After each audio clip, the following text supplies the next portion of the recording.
दोस्तों, ममता बनर्जी को फंसाने की कोशिश में इस बार ईडी ने एक ऐसा कदम उठा लिया जिसने पूरे सिस्टम में हलचल मचा दी। दरअसल ईडी ने जज बदलने की अपील कर दी और जैसे ही ये खबर सामने आई, राजनीतिक गलियारों से लेकर न्यायिक हलकों तक हड़कंप मच गया और सवाल उठने लगे कि क्या अब जांच एजेंसियां न्यायपालिका पर भी दबाव बनाने की कोशिश कर रही हैं। और ये मामला तब और ज्यादा गर्मा गया जब ईडी ने ममता बनर्जी के खिलाफ हाई कोर्ट में याचिका दाखिल की। और ईडी की रणनीति शायद ये थी कि हाई कोर्ट में जल्द सुनवाई होगी और उसी आधार पर आगे की कार्रवाई का रास्ता खुलेगा। लेकिन ममता बनर्जी पहले से सतर्क थी और जैसे ही उन्हें अंदेशा हुआ कि अरविंद केजरीवाल और हेमंत सोरेन की तरह उन्हें भी गिरफ्तार किया जा सकता है, उन्होंने बिना देर किए सुप्रीम कोर्ट में एक अर्जी दाखिल कर दी और यहीं से सारा खेल बदल गया। ईडी को लगा कि मामला हाथ से निकल सकता है। हाई कोर्ट में सुनवाई स्थगित हुई और इसी के बाद ईडी ने acting chief justice Sujoy Paul को ईमेल करके जज बदलने और तुरंत सुनवाई की मांग कर दी। और दोस्तों, जरा सोचिए कि एक केंद्रीय जांच एजेंसी खुलेआम ये कह रही है कि जज बदले जाएं, तो क्या ये एक सामान्य प्रक्रिया है या फिर उस बेचैनी का संकेत है जिसमें एजेंसी खुद फंसती नजर आ रही है। हाई कोर्ट ने ईडी की इस मांग को साफ साफ खारिज कर दिया। कोर्ट ने स्पष्ट शब्दों में कहा कि सुनवाई 14 जनवरी को ही होगी और जज नहीं बदला जाएगा। और यही वो पल था जब कहा जाने लगा कि ईडी को एक बहुत बड़ा झटका लगा है। और अब सवाल उठता है कि ईडी इतनी हड़बड़ी में क्यों दिखाई दे रही है। अगर सब कुछ कानून के मुताबिक और मजबूत सबूतों के आधार पर होता तो जज बदलने की अपील की जरूरत क्यों पड़ती। सुनवाई टलते ही सुप्रीम कोर्ट का दरवाजा क्यों खटखटाया जाता। और इसी बीच ममता बनर्जी ने भी बड़ा कदम उठा लिया। उन्होंने ईडी के 2 अधिकारियों के खिलाफ एफआईआर दर्ज करवा दी। आरोप गंभीर है, दस्तावेज चोरी करने के। यानी अब लड़ाई सिर्फ कानूनी नहीं रही बल्कि आमने सामने की हो चुकी है। एक तरफ ईडी अपने अधिकारियों को बचाने के लिए सुप्रीम कोर्ट पहुंच चुकी है, तो दूसरी तरफ ममता बनर्जी भी सुप्रीम कोर्ट में ही मौजूद है। और इस पूरे घटनाक्रम में वरिष्ठ वकील कपिल सिब्बल ने भी तीखे सवाल खड़े कर दिए हैं। उन्होंने सुप्रीम कोर्ट को उसके संवैधानिक दायित्व की याद दिलाई है। उनका कहना है कि यह मामला सिर्फ एक मुख्यमंत्री का नहीं है बल्कि लोकतांत्रिक संस्थाओं की स्वतंत्रता का है। और अब जरा आंकड़ों की बात करते हैं, क्योंकि आंकड़े झूठ नहीं बोलते।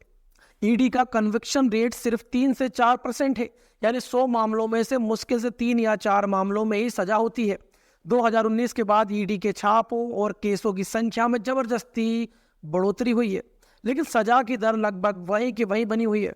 और ये संयोग है या फिर एक सुनियोजित पैटर्न है, क्योंकि पिछले कई सालों का रिकॉर्ड उठाकर देख लीजिए। जहां जहां चुनाव होते हैं वहां वहां ईडी, सीबीआई और इनकम टैक्स सबसे पहले पहुंचती है। राजस्थान में चुनाव थे तो अशोक गहलोत के करीबियों पर छापे पड़े। छत्तीसगढ़ में चुनाव थे तो भूपेश बघेल के घर पर ईडी पहुंची।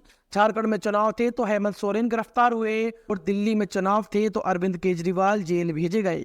और अब बंगाल में चुनाव नजदीक है तो ममता बनर्जी ईडी और सीबीआई के निशाने पर है। और क्या ये सब एक महज इत्तेफाक है या फिर एक तयशुदा रणनीति का हिस्सा है।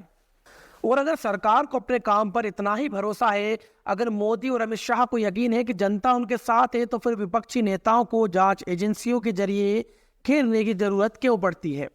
जनता के बीच जाकर मुकाबला क्यों नहीं किया जाता। और जब विपक्ष के नेता बीजेपी में शामिल हो जाते हैं तो उनके खिलाफ चल रहे केस अचानक क्यों ठंडे पड़ जाते हैं। अजीत पवार इसका सबसे बड़ा उदाहरण है, क्योंकि बीजेपी में शामिल होते ही भ्रष्टाचार के आरोप उन पर से गायब हो गए।